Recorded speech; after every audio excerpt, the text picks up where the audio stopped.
Science और धर्म दोनों ने भगवान की खोज कर ली है। साइंस जो कहता है वही तो धर्म भी कहता है।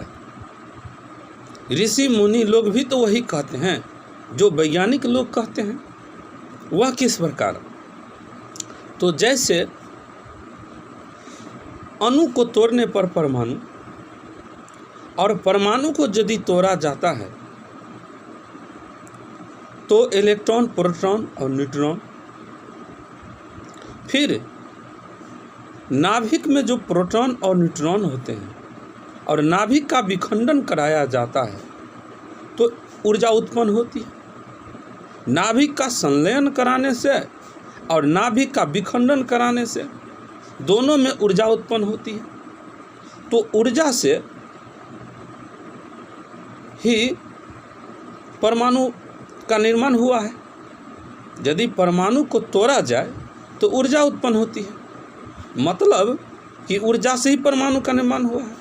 चाहे वह ऑक्सीजन हो, चाहे वह हाइड्रोजन हो, चाहे वह नाइट्रोजन हो, चाहे वह पोलोनियम हो, चाहे वह यूरेनियम हो, सारे तत्वों का निर्माण ऊर्जा से ही हुआ है। सबूत यह कि इन तत्वों को यदि तोड़ा जाता है तो ऊर्जा ही तो प्राप्त होती है। यही ऊर्जा सत्य है और इन ऊर्जाओं को विभिन्न प्रकार से कंस्ट्रक्शन कराकर, रासायनिक अभिक्रिया कराकर विभिन्न प्रकार के तत्वों का निर्माण किया जाता है। तो रचना में अंतर है, तत्वों में अंतर हो गया। रचना में अंतर है, ऑक्सीजन हो गया। रचना में अंतर है, नाइट्रोजन हो गया। जैसे जब विखंडन कराया जाता है तो हाइड्रोजन कभी कार्बन में भी बदल जाता है ना। ऐसा क्यों होता है? रचना में फर्क के कारण। तो ऊर्जा की रचना जिस प्रकार से की जाती है उस प्रकार से परमाणु बन जाते हैं। रचना के अंतर के कारण परमाणुओं में अंतर हो जाता है, उनका नाम भी अलग अलग हो जाता है। तो सत्य ही देखा जाए तो ऊर्जा की रचना के अंतर के कारण जिस तरह परमाणुओं का नाम अलग अलग है, फिर अणुओं का नाम अलग अलग है, फिर रचना के अंतर के कारण ही पदार्थों का नाम अलग अलग है, वस्तुओं का नाम अलग अलग है, उसी प्रकार जीवों का नाम भी अलग अलग है। लेकिन इन सब में वे ही तत्व हैं। ऑक्सीजन है, हाइड्रोजन है, कार्बन है, नाइट्रोजन है, लोहा है, इत्यादि विभिन्न प्रकार के तत्व ऊर्जा, एक ही ऊर्जा से बने हुए इन वस्तुओं में विद्यमान है।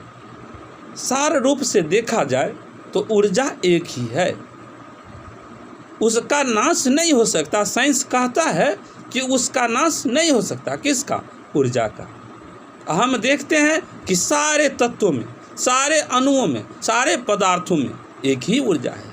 केवल ऊर्जा की रचना के अंतर के कारण परमाणुओं के नाम अलग अलग हैं। हम देखते हैं कि साइंस कहता है कि ऊर्जा नष्ट नहीं हो सकता। ऊर्जा का न निर्माण होता है और न नाश होता है। ऊर्जा अनंत है। इसी प्रकार धर्म भी कहता है कि भगवान अनंत है, वह ऊर्जामय है। तो धर्म भी कहता है भगवान ऊर्जामय है, निराकार परब्रह्म परमेश्वर ऊर्जामय है, वह अनंत है, उसका नाश नहीं होता। विज्ञान भी कहता है कि ऊर्जा का अंत नहीं होता है, ऊर्जा का नाश नहीं होता है। विज्ञान भी कहता है कि ऊर्जा न जन्म लेती है न उसका नाश होता है।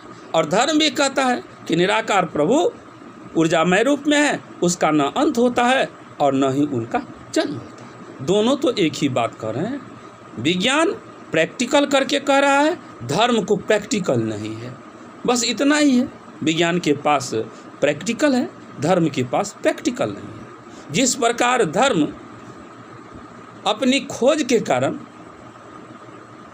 निराकार प्रभु से प्राप्त ऊर्जा का उपयोग करके विभिन्न प्रकार के चमत्कार कर लेते हैं।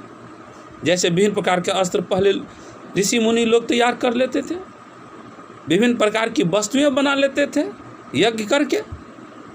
आज विज्ञान भी तो उसी ऊर्जा का उपयोग करके विभिन्न प्रकार के अस्त्र शस्त्र बम बना लिए हैं, हथियार विभिन्न प्रकार के बना लिए हैं, और विद्युत का भी उत्पादन विज्ञान भी कर रहा है।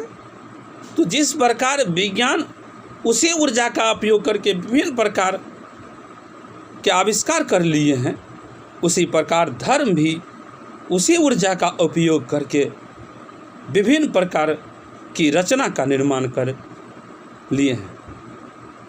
तो दोनों में समानता ही तो है, बात तो एक ही है, रखने के ढंग अलग अलग है। और बिजनेस करने वाले लोग अपना बिजनेस कर रहे हैं, ऐसी बात नहीं होनी चाहिए। साइंस ने भगवान की खोज कर ली है, केवल उसको विश्वास इसलिए नहीं होता है कि धर्म वाले लोग थोड़ा अलग ढंग से उसको रखते हैं। लेकिन हम कहेंगे कि साइंस और धर्म में कोई अंतर नहीं है, दोनों ने भगवान की खोज की है, ऊर्जामय पर ब्रह्म की खोज दोनों ने कर ली है। जय श्री राम।